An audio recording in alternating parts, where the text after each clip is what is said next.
Welcome to the Pirate Broadcast, where we interview interesting people doing interesting things, where you can expand your connections, your community. Kindness is cool and smiles are free. And let's get this party started. Good day, everyone. It's a fantastic time to actually have a conversation around. Let's talk about events and sponsors and putting things together step by step with Sheila. Good day. How are you doing? I'm great, Russ. How are you doing? Thank you so much for having me on here. It's a pleasure to connect with people like yourself and actually expand the pirate community with someone that's actually doing some events. And in the last 18 months, events have really taken a shift and a turn and had a lot of disruption, I guess is the best way I can say it. Yeah, I like to call it innovation because, it's like you can look at the positive or the negative, and where there's like so much negative about COVID, there's some very positive things as well. And as an industry, we've kind of pivoted and changed to a way that I don't think we're going to go back to where we were. So, always look at the bright side. Always look at the bright. I love that. Thank you for saying that. We're all about the kindness and empathy and taking care of people in here in the community.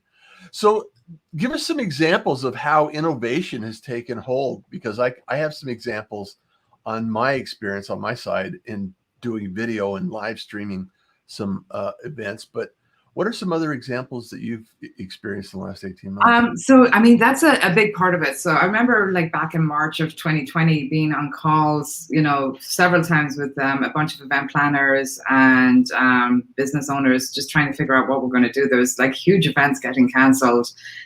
For me, there's a big event in marketing called Traffic and Conversion. And for the longest time, they weren't canceling. And I was like, okay, so this is going to be okay because they're not canceling. And all of a sudden they did. And that was kind of the line in the sand for me in terms of what was about to come in the future. And the woman who runs their events started to organize these calls and just kind of get all kinds of different industry leaders on there, AV guys, like what do we do? How can we, because there was always kind of a live stream component to it, but it used to be, at a live event, it was kind of like a lone camera in the back of the room that just kind of recorded the live event and you'd sit at home and there was no interaction.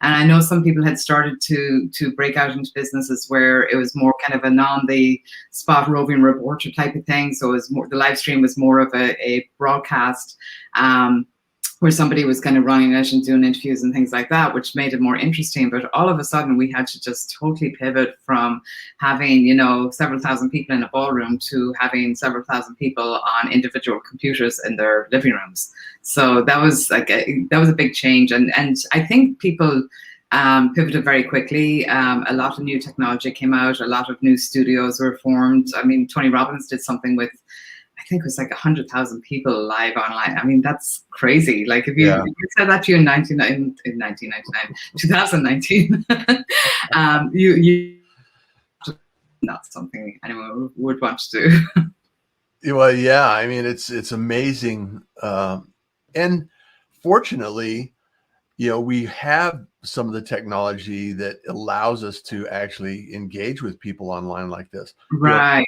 A number of years ago, this would not be available to us. So yeah, exactly. Broadcast alone. Yeah.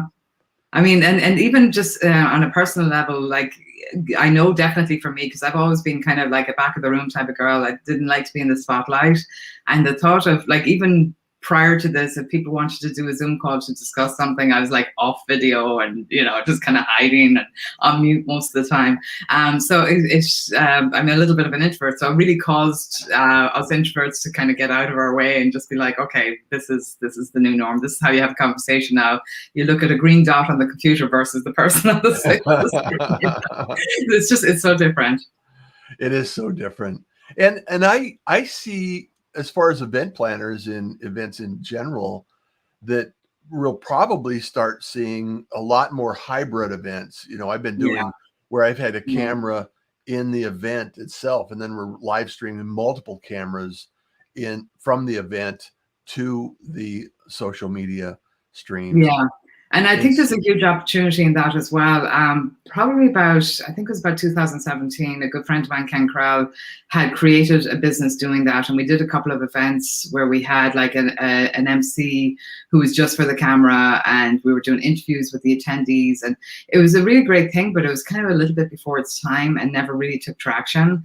I can see a lot more of that now. There's a huge advantage to, you know, having more people have access to your events, like from all over the world, because let's face it, you can't fly in for every single event and be in every single ballroom.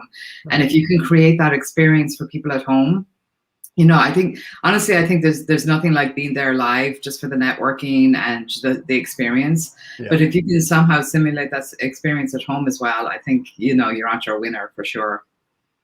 Well, I was having a conversation with some virtual reality folks. Yeah. And they were talking about the possibility of, you know, putting on your goggles and being like in a conference room and sitting down and, you know, getting all the haptic feedback and everything else. So I know that there are other things on the roadmap, and eventually something like that will, you know, evolve, you know, just like anything else with technology, it will evolve. It may not be perfect and it may not be the same. However, like you said, not everybody's able to, you know, take, you know, 3 or 4 days and fly somewhere and go somewhere else and enjoy a networking. Yeah, it's funny you mentioned the virtual reality. I was in California last week. I was my parents live out there, so I was out visiting, and we had to go to the Apple store to get something. And as we're walking through the mall, there was an arcade, which was a virtual reality arcade. So first of all, it was the quietest arcade I've ever experienced. And you had all these like solo people with these like goggles on their face, just kind of standing there. It's just like the most bizarre thing to watch. I was like, you know, what's the world coming to? But it's yeah, you can definitely do that. It's, you know, there's so many opportunities, and I think all of this has shown us that you know, there's more ways than one to skin a cat, I guess, which is an awful saying, but yeah, no kidding. So how, going back, you know, did you just wake up one day and say, I'm going to be an event planner, I'm going to put this? Yeah, not at all. How did you get involved in this whole practice of? So like going back probably about 25 years. I was, you know, I did the normal things that most like normal people do. I went to college, I got a degree, I got a job in what my degree was in, which lasted about 6 years. In the meantime, I had come to the States, met my husband, got married. And when I had my first daughter, I really did not want to work anymore, and not necessarily not to work, but I wanted to be home with her. I wanted to just be able to be like a big part of her life and not have to ask for days off and stuff like that. So at that point, I started my own business, and have had, you know, several businesses since then. I ended up selling 2 of them, which was kind of cool. But about 10 years ago, I was in business with a lady, Deanna Rogers, who was being recruited out of the business as we were kind of winding it down, to go work for Digital Marketer, which is a big digital marketing company here in the States. And she became their like director of events, and she asked me to come in and help with sponsorship, because I'd always kind of done the strategic partnership type of thing with all of my businesses. So I came in and helped her, and people started to see what I was doing, and they asked me if I could do the same for them. So it just kind of organically grew into a business. It was never really kind of something I sat down and wrote a business plan and said, okay, this is what I'm going to do. It just started to happen, and then I had to backpedal a little bit and be like, what the heck am I doing? No. And create the systems around it.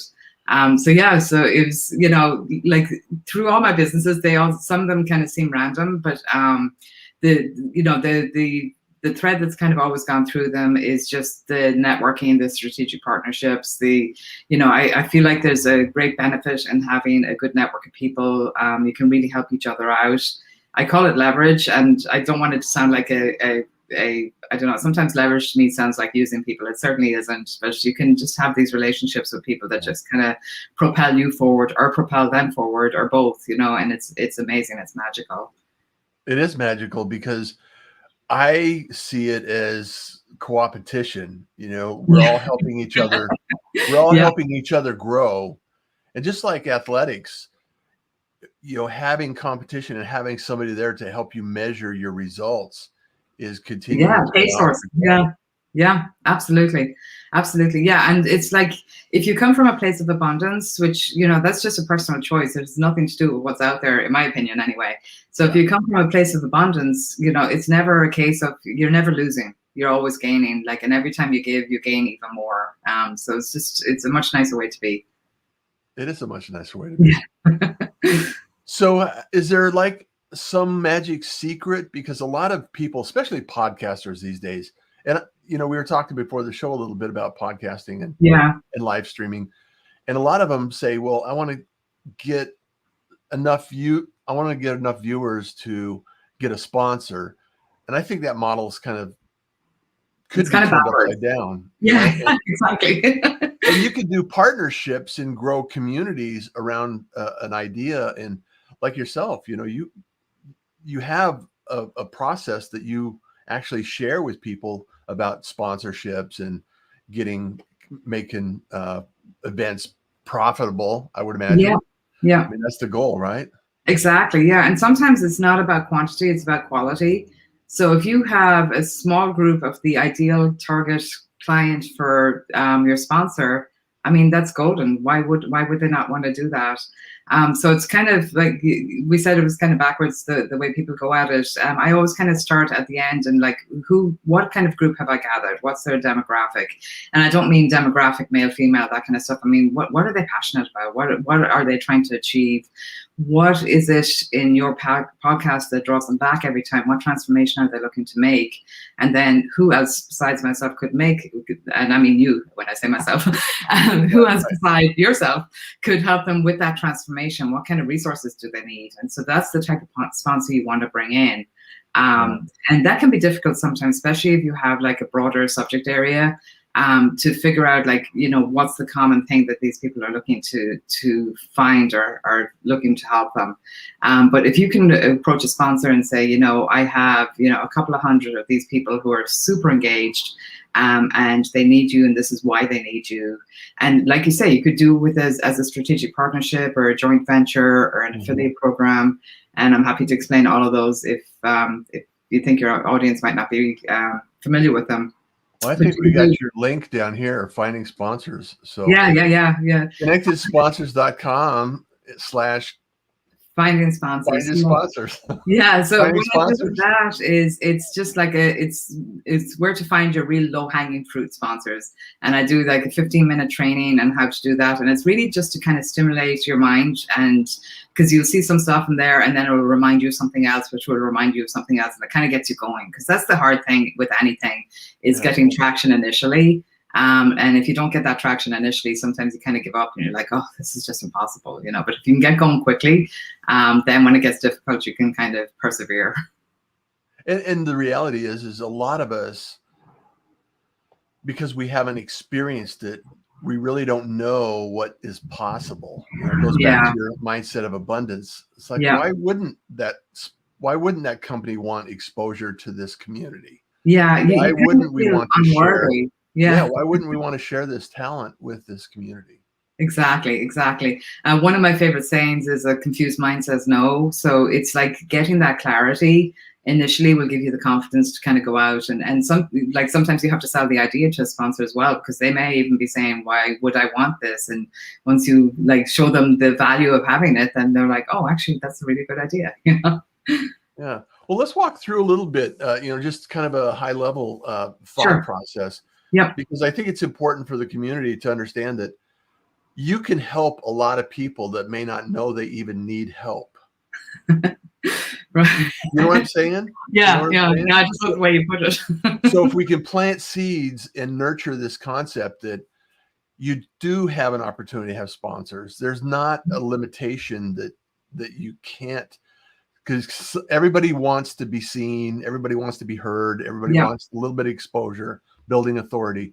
So what steps would we want to think through as a small business owner that needs to, maybe create a live stream or a podcast or, some YouTube channel or whatever it happens to be? What opportunities would we want to think about? So I think in creating a channel, I it's good to have a platform, whatever the platform is. I think the first thing you have to think about is where where do you want to have that platform? Do you want it to be kind of a social media platform? Do you want it to be a podcast? Do you want it to be a blog? What do you like to, like, what comes easier for you? Is it easier for you to get on camera like this and chat with somebody? Is it easier for you to write? Is it easier for you to kind of go on Facebook Lives or LinkedIn Lives like we are at the moment?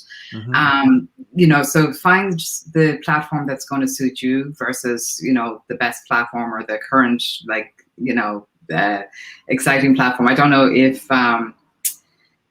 Clubhouse is still as exciting and current as it was a little while ago, but I know for a couple of months I was going nuts trying to find any kind of an iPhone type device that I could get on Clubhouse because I had so much FOMO of not being there, and now it seems to have kind of died down. I'm like, well, I'm glad I didn't, you know, spend $1,200 on an iPhone just to yeah, it's a place to spend a lot of time. Exactly. That was my other worry as well, is that it would just be a time suck. But, you know, I heard so many people have so many great connections on there. But find the platform that is a platform that you use, that you're comfortable with, but also something that you can be consistent with. Consistency is the big thing. So if it is starting your podcast or doing a Facebook Live every week or sending out a blog or a newsletter, whatever it is, figure that piece out. And then start to expose your people to it, get engagement, which is huge as well. And then once you've kind of gathered that group of people, even if it's a smaller group, even if it's like 100 people, there's, you know, try and figure out who they are, like what they're trying to achieve. What is it? What transformation are they trying to achieve by coming to you, by listening to you? And then what else could help them with that transformation? Start looking for companies like that. So you're kind of starting at the end and working your way backwards versus, you know, let's get American Express because they sponsor everything and I'll try and get them too. You know, it's like, that's a pretty good generic one, but you want to get something that's relevant for everyone. And that's where the value is going to be for the sponsor and for the for your listener or reader or whatever the platform is. Well, and the goal has to be to increase and improve the community in some way, shape, or form. Exactly. Yeah, you're bringing value. I mean, you're going to be paid for the value you bring as well, but you have to have the mindset of first you're bringing value. So even if you were never to make a penny out of this, how can you bring value to your community? How can you expose them to the resources that they need? And then in turn, you're bringing value to the sponsor because you're putting them in front of more of their demographic, more of their ideal audience. And you're bringing value to yourself, thirdly, because, you know, your sponsor is paying you. And it doesn't have to be a full-on sponsorship where they come out and cut you a check. You can start with like a strategic partnership or a joint venture or an affiliate program where you just like, you know, affiliate program is probably the easiest. If they have an affiliate program, you can go on their website, sign up for them, use your affiliate link as you're talking about them on your podcast. And then if people sign up under your link, you get kind of a commission on it. And that might be the easiest way to attract a sponsor as well, because you're doing all the work up front. And then you can go to them and say, hey, you know, I'm sending you like 10 people every month consistently, or 100 people or 1,000 people, whatever the number is. Would you like to take this a step forward? And, you know, you always want to try and give before you get. So go out there with that kind of giving heart or leading, you know, servant heart, I guess it's a. And that's one of the things that I love doing from the Pirate broadcast is introducing people to other people. Yeah. It's not necessarily, I don't necessarily have an affiliate already set up or established. However, that's a great model to begin with. Yeah. And work with. Yeah. And like it isn't a bad thing. Like I know just from talking to you that you're doing this out of the goodness of your heart, not for monetary gain. But it isn't a bad thing. Like, I mean, if you make the introduction with them and you get an affiliate commission or you don't, what's the difference in the introduction? It's not, there's no difference. There's no difference, but on one side you're gaining a little more. So, because I find, you know, I do the same thing as well. It's like, oh, it kind of feels icky if I'm just getting paid for this. But, you know, you might as well be paid for it. If you're coming from a place of genuineness and you are just making this introduction because you know it's going to help the person, if you can also get paid for it, why not? Yeah. Yeah. Well, the reality is that for myself anyway, my experience has been, when I put it out there and I continue to make introductions, and, you know, my whole mantra is kindness is cool and smiles are free. And so if you go out there and you put it out there, it always seems to come back. Always comes back. Yeah. And I never know when it's going to come back, or I never know how it's going to come back. However, as long as, like you said, if you have a mindset of abundance, things take place that there's magic in the air every Yep. around every corner. Yep. Yeah, I agree 100%. So let's shift gears a little bit, because I want to talk about, there's a lot of online experience. There's a lot of amazing things that take place in events and activities and networking in general. Yeah. As we, as it evolves to wherever it's going to evolve to in the future, you're spending more time now teaching people about the process rather than actually building events and creating events. So Correct. who would be a good connection for you? Who would be a good introduction for you? So I feel that I kind of have three different avatars, and at any given time, I'm focused on usually on one of them, and then I'll kind of shift a little bit in my marketing and my message. But the first one is an event owner who is running events, live events, virtual events, and looking to bring in sponsors for them. Usually the event owner is going to quickly just pass me off to somebody in their organization who's going to do the actual work. So that person kind of becomes my client, but the entry is the person who runs the event. Uh-huh. So that is, I would say, primarily my primary avatar. The second one are event planners. So people who plan events, this is a great revenue stream if they can. There's a couple of opportunities. It's a great revenue stream for them if they can also bring sponsors into the event, because they're being paid a commission on that. But the other piece as well is if you are between two people to plan your event, and one of them will plan your event, the other one will plan your event and help you pay for it at the same time. Which one are you going to pick? It's probably the other one. So you just, without doing an awful lot more, you're bringing a lot more value to the event. And then the third one, which is probably closest to my heart, because this is what I was, that time 25 years ago when Aisling was born, and I was like desperate to figure out what the heck I was going to do because I needed to pay the mortgage, is moms. So I'm in a bunch of different mom groups, and, they're constantly, on there, like, what can we do? What can I do to bring in some extra money? I want to stay home with my kids. And that just tugs at my heart because I was there. Yeah. And so that's kind of my group that would probably end up being the least profitable, but it is the one that's closest to my heart because, it was me.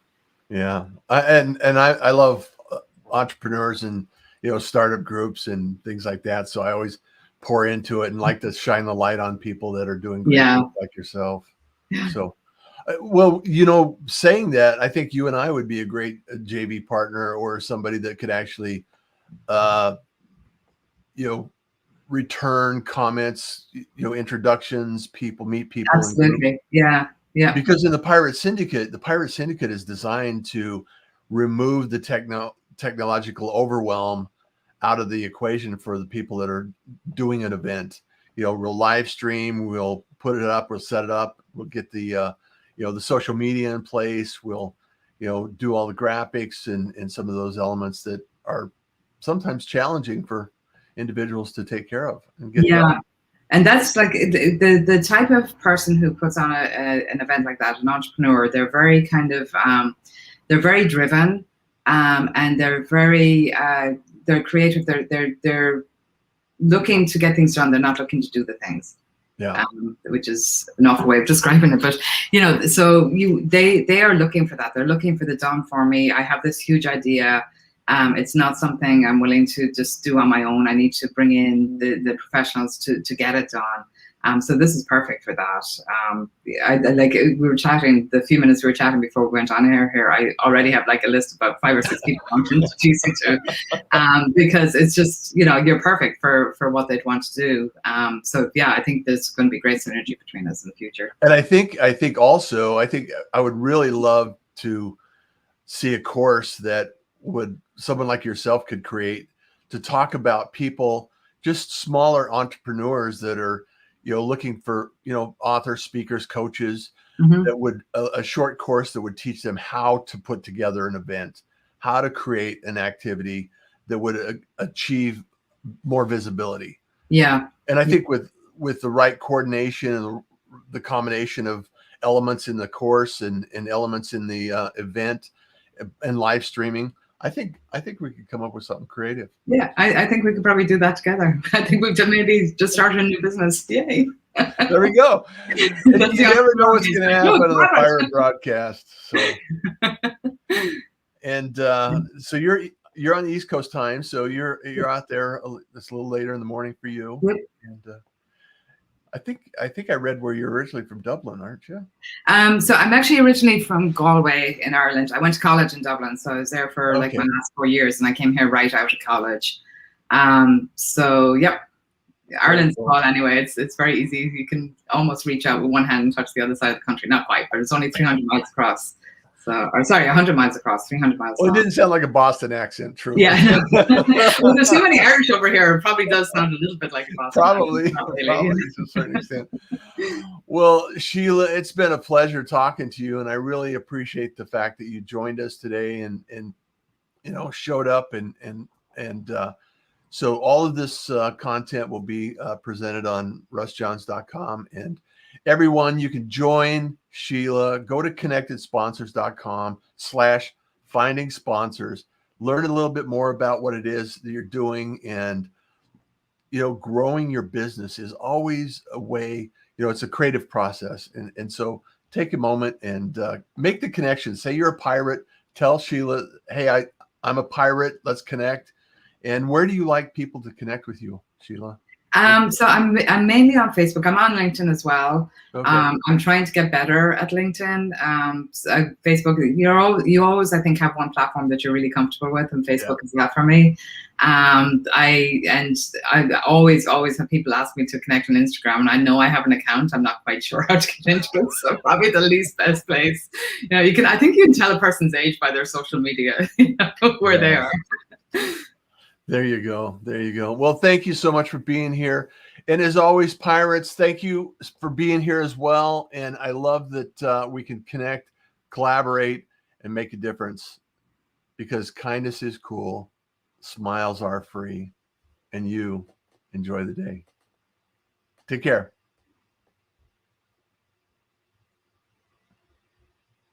Thank you for joining the Pirate Broadcast. If you found this content valuable, please like, comment, and share it across your social media channels. I would love the opportunity to help others grow in their business. The Pirate Syndicate is a platform where you show up, we produce the show. It's that easy. If you want to be seen, be heard, and be talked about, join the Pirate